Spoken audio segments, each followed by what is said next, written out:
Merci beaucoup et merci à la CCMP d'avoir invité ASSB à intervenir lors de cette conférence. Donc effectivement, j'ai rejoint ASSB il y a à peu près 2 ans maintenant dans leur bureau européen à Amsterdam.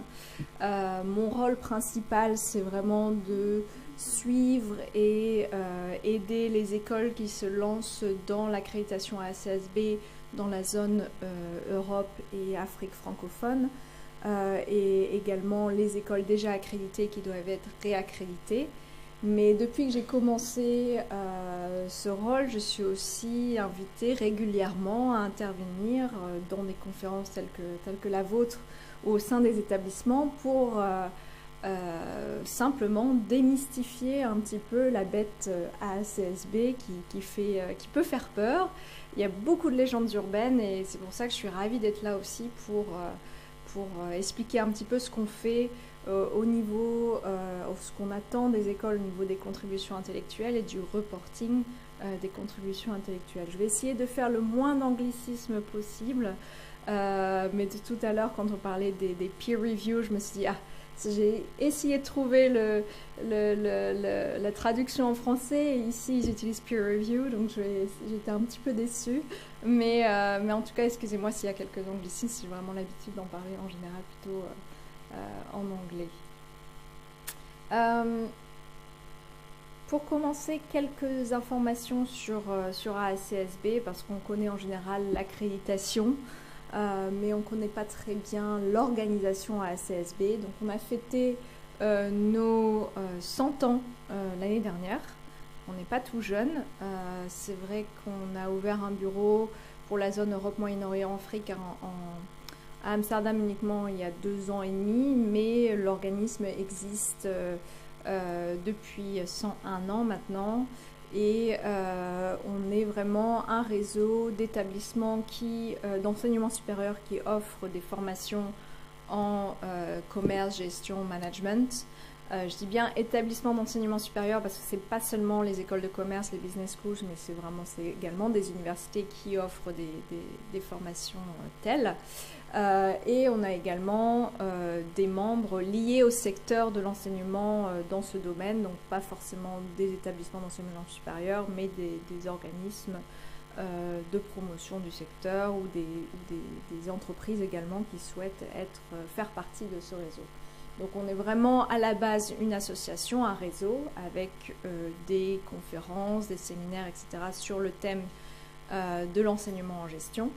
Mais on fait également de la veille informative. On a la plus grande base de données sur l'enseignement en gestion dans le monde. On fait beaucoup de rapports. On embête les écoles membres chaque année pour remplir différents questionnaires pour connaître un petit peu leurs activités, mais c'est aussi pour que nous puissions créer cette base de données et donner énormément d'informations sur l'enseignement en gestion.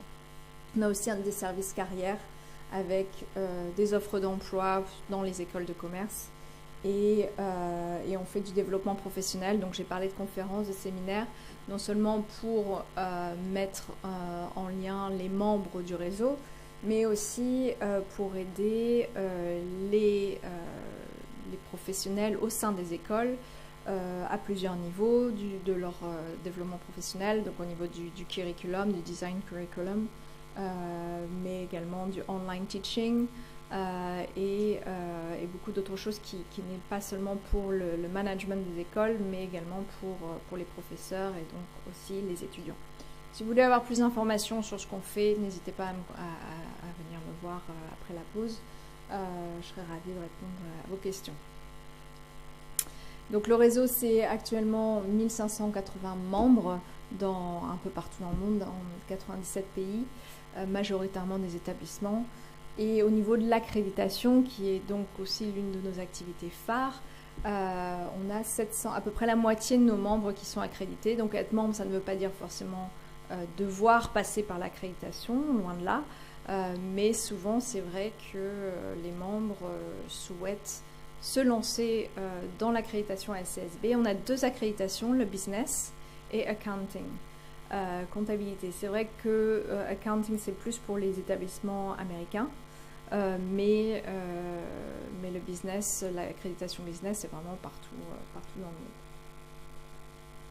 On a 3 bureaux, donc la maison mère est à Tampa, en Floride. On a le bureau d'Amsterdam depuis 2015 et un bureau à Singapour pour la zone Asie-Pacifique. En France, on a beaucoup de membres, donc des écoles de commerce, des universités également. On a aussi pas mal d'écoles accréditées, donc en bleu ce sont les écoles accréditées à CSB, en sachant que Cocorico, le premier établissement en dehors des États-Unis qui a été accrédité par ACSB était l'ESSEC, donc en 97. Donc la France a toujours été assez en demande d'accréditation internationale. En Europe, la France et le Royaume-Uni sont les 2 pays où il y a le plus d'écoles accréditées, et de loin.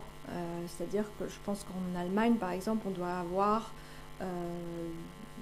seulement 10 écoles accréditées, alors qu'on a quand même beaucoup de membres et beaucoup d'écoles. Au niveau mondial, on a à peu près 5% des écoles de commerce ou des établissements d'enseignement supérieur qui sont accrédités à ACSB. Donc quand on regarde un peu la vue d'ensemble, on peut être fier qu'en France, on ait autant d'écoles de qualité.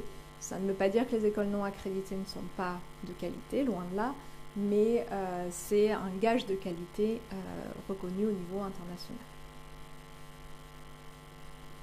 Donc, ce qu'on m'a demandé d'expliquer un petit peu aujourd'hui, c'est comment ASCSB peut plus ou moins inclure les études de cas dans le reporting des écoles qui se lancent dans l'accréditation. Est-ce que les études de cas doivent être valorisées? Est-ce qu'elles rentrent en compte dans les standards d'accréditation?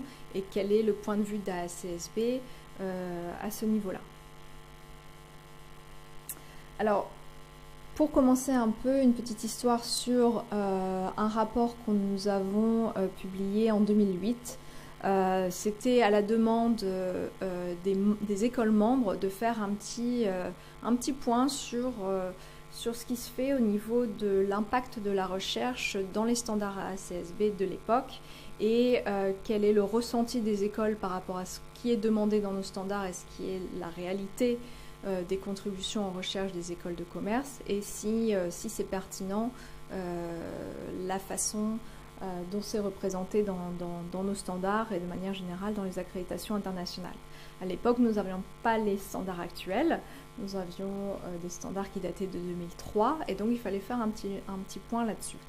Et les retours qu'on a eus de nos membres, on a fait une étude à ce sujet, c'est qu'il y avait un petit peu trop de focalisation sur la quantité des activités de recherche plutôt que la qualité de ces activités à l'époque lors du reporting pour l'accréditation ASCSB et aussi trop de focalisation sur la recherche fondamentale. Donc ça nous était souvent reproché que c'était plus un tableau à remplir avec un nombre de peer-reviewed journals, donc de revues à comité de lecture, et plus il y en avait, mieux c'était. Et c'était ce qu'il fallait remplir. On ne disait pas non, vous ne devez rien dire sur la qualité de ces revues et de ces publications, mais on regardait quand même majoritairement la quantité. Ce qui nous était aussi plus ou moins reproché, c'est que ASCSB ne demandait pas à quel point les écoles de commerce interagissaient avec le monde professionnel. Donc on ne posait pas la question sur les liens entre le monde académique et le monde professionnel, alors que quand même dans l'ADN d'une école de commerce, le lien avec le monde professionnel est assez évident, mais il n'était pas demandé dans les rapports d'accréditation à ASCSB. Et également, c'est quelque chose à l'époque qui commençait à se montrer et qui l'est d'autant plus actuellement, c'est le concept d'accountability et la gestion efficace des ressources des écoles de commerce au niveau de la recherche. Voilà. Est-ce que l'idée c'est que de faire de la recherche fondamentale sans avoir d'application concrète? Quel est l'intérêt? Est-ce qu'une école de commerce ne doit pas plutôt focaliser ses ressources sur la préparation des étudiants pour le monde professionnel, quel est l'intérêt de la recherche fondamentale à ce niveau-là. Il y avait quelques questionnements là-dessus et on demandait à CSB d'intervenir à ce niveau-là de manière plus concrète, pas seulement pour les standards, mais dans les discussions qu'on avait lors des conférences et des rencontres des écoles. Donc sur la base de ces points clés, il y a quelques recommandations qui nous ont été faites donc, par les membres. On est un réseau de membres, on vit pour et par les membres. C'était d'augmenter l'importance de l'impact de la recherche et de manière plus générale des contributions intellectuelles au sein des standards, d'encourager la diversité des activités de recherche et la valorisation de ces activités de recherche. Et la diversité des missions, c'est-à-dire que ce n'est pas seulement faire de la recherche pour faire de la recherche, mais il faut aussi que ce soit lié à la mission, à la raison d'être de l'école de commerce. Donc, en soi, chaque école, chaque établissement devrait avoir des activités de recherche qui sont liées au type d'école qu'elles sont. Et aussi forcément développer donc, des mécanismes d'interaction entre le monde académique et professionnel, aussi au niveau de la recherche.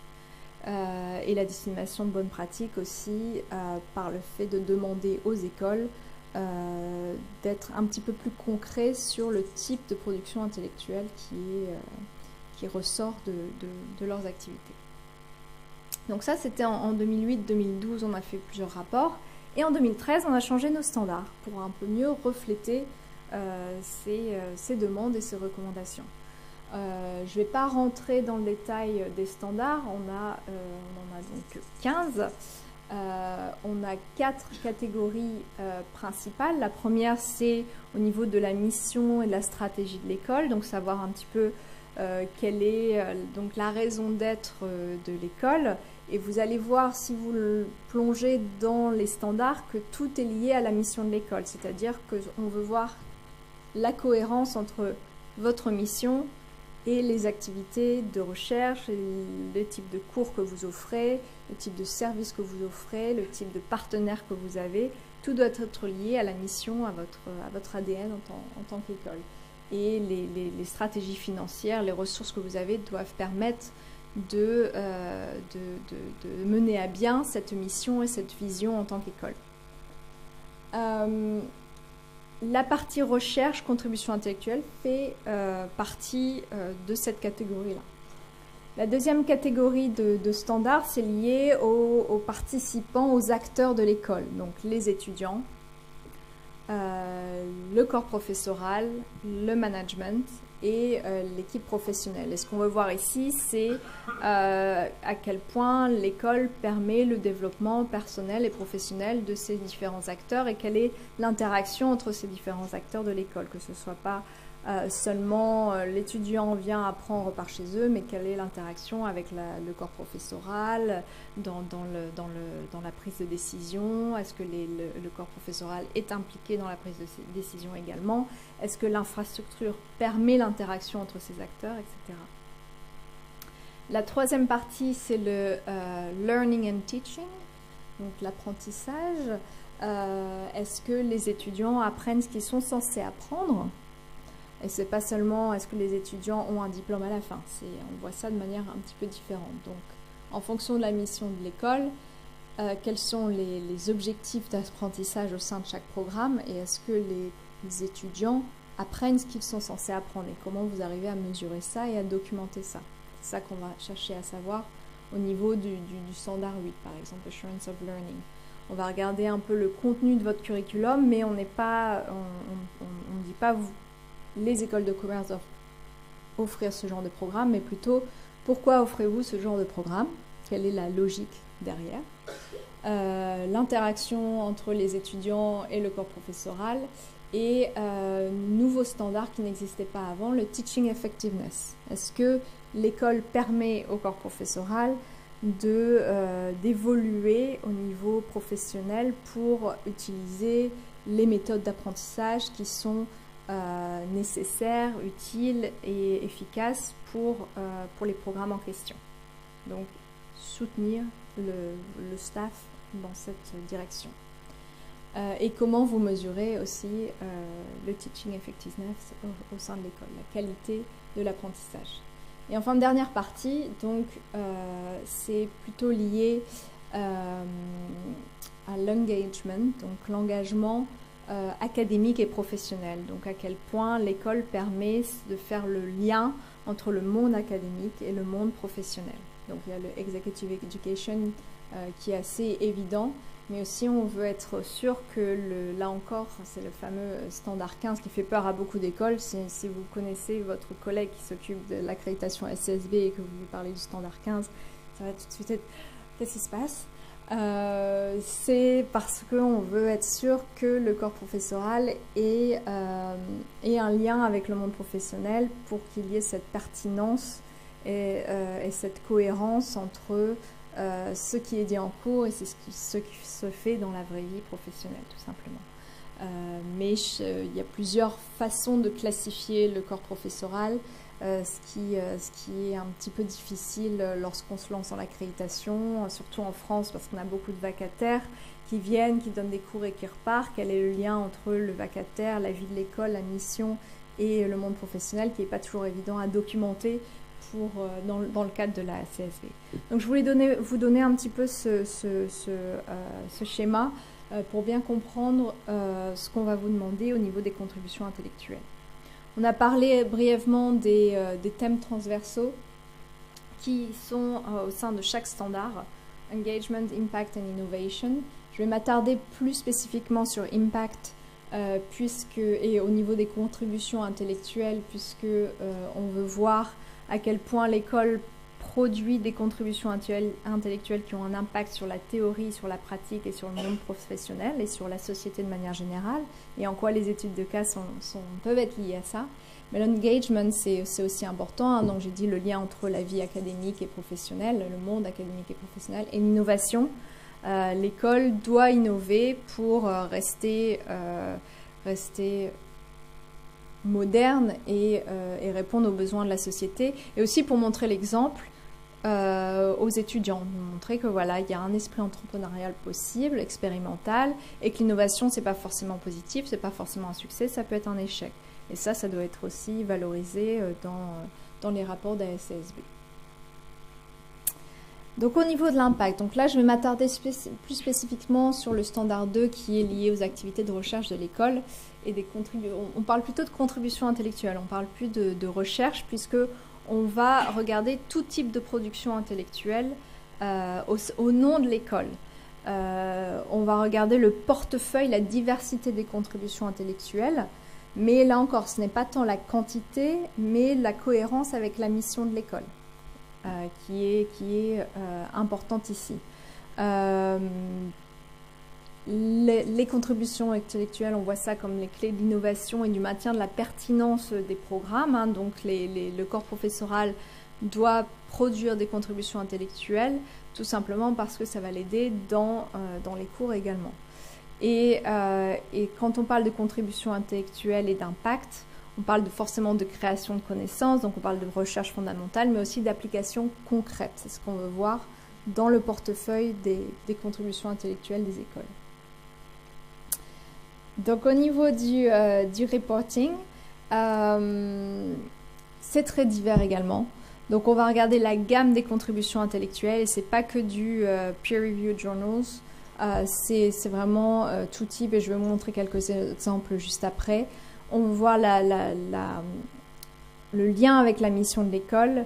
On veut être sûr que l'école aussi a un suivi de la qualité de ses contributions intellectuelles et des procédures en place pour suivre la qualité de ses contributions intellectuelles. Il faut quand même qu'il y ait un certain nombre de ces contributions intellectuelles qui soient revues par des pairs, donc les fameux peer-reviewed journals, mais ce n'est pas une obligation pour toutes les contributions intellectuelles. Ce qui est très très important pour ACSB, c'est que ces activités de recherche soient produites par un large nombre de professeurs, enseignants-chercheurs, et non pas seulement 2-3 stars qui mènent la barque au niveau de la recherche au nom de l'école. Il faut que ce soit entre disciplines, entre programmes et au sein du corps professoral assez dispatché. pour montrer que vous avez un staff qui est impliqué dans la mission et dans les activités de l'école de manière générale et pas seulement quelques personnes. Et le thème de l'impact est très très important pour nous.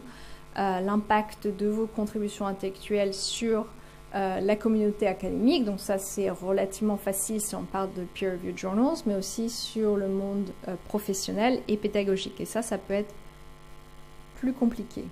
Donc là, très rapidement, je vous montre le tableau qui peut faire un peu peur, mais où on demande aux écoles de faire leur reporting par rapport aux contributions intellectuelles. Donc la première partie, le portefeuille des contributions intellectuelles, c'est voilà, est-ce que c'est de la recherche fondamentale ou appliquée ou pédagogique? Le type de contribution intellectuelle, donc le peer-reviewed journals, les proceedings de conférences, les prix, hein, on en parle aujourd'hui, les ouvrages, mais vous voyez aussi, il y a une catégorie cases, qui est tout à fait applicable au thème d'aujourd'hui. Et pour ce tableau, en dessous, il y a plusieurs autres parties où c'est plus une narration. Et l'école doit expliquer un petit peu la pertinence de ses contributions intellectuelles par rapport à la mission et la qualité de ces contributions intellectuelles et l'impact de ces contributions intellectuelles. Donc j'ai parlé d'impact académique, impact pédagogique, donc la transmission des connaissances qui ont été créées, et l'impact professionnel, l'utilisation concrète de ces connaissances créées, qui est aussi très important. Donc il y a plusieurs types. Vous voyez ici de contributions intellectuelles, de preuves de contribution intellectuelle possibles, mais le plus important et le plus difficile souvent pour les écoles, c'est montrer l'impact, parce que l'impact peut prendre plusieurs années, l'impact peut être très local, mais c'est un impact quand même, et il faut le démontrer, et le démontrer d'une façon qui puisse être pertinente et intelligible pour ceux qui vont regarder vos rapports, et ça va être des doyens, des directeurs, d'écoles de commerce, d'établissements de partout dans le monde. Donc il faut qu'il y ait cette référence aussi internationale, compréhensible du moins au niveau international, ce qui peut être plus compliqué au niveau des rapports, des reporting. Par rapport aux études de cas, donc quelques exemples, on en a parlé avec Raphaël, les cas produits par un établissement, mais qui est acheté et utilisé par énormément d'autres établissements. Ça, c'est un impact direct, un impact pédagogique, puisque c'est la dissémination des connaissances, un impact sur les étudiants, hein, qui découvrent aussi le monde professionnel de la sorte, et un impact local unique, par exemple, pour les cas des études de cas français. C'est quand même la francophonie, le monde français. C'est certes, on peut se dire, ce n'est pas un impact mondial, mais c'est assez unique. Et c'est quelque chose dont il faut être fier. Et c'est quelque chose qui doit être valorisé et qui peut être valorisé dans les rapports AACSB. Au niveau de l'impact et de l'engagement, autre parallèle avec les études de cas, c'est la formation des doctorants à la méthode de cas. C'est aussi un impact et c'est aussi quelque chose à valoriser dans les rapports. C'est un engagement de l'établissement vers l'excellence, vers la diversité aussi des contributions intellectuelles, et c'est là encore un impact pédagogique. Et au niveau de l'innovation, alors j'étais ravie de voir, d'arriver plus tôt aujourd'hui, et pas juste pour mon intervention, pour écouter un petit peu ce qui se fait, parce que j'avoue que c'est un nouveau monde aussi pour moi. On a parlé de différents cas, de cas en vidéo, de mini-cas, on va parler de réalité virtuelle juste après, on en avait parlé de bande dessinée également. C'est aussi quelque chose qu'il faut valoriser, pas juste le fait que vous ayez des études de cas au sein de votre établissement, mais que vous avez également cherché à faire ça de manière plus originale. C'est tout à fait quelque chose à mettre en avant et qui est un exemple de bonne pratique qui est vraiment apprécié au sein de la AACSB.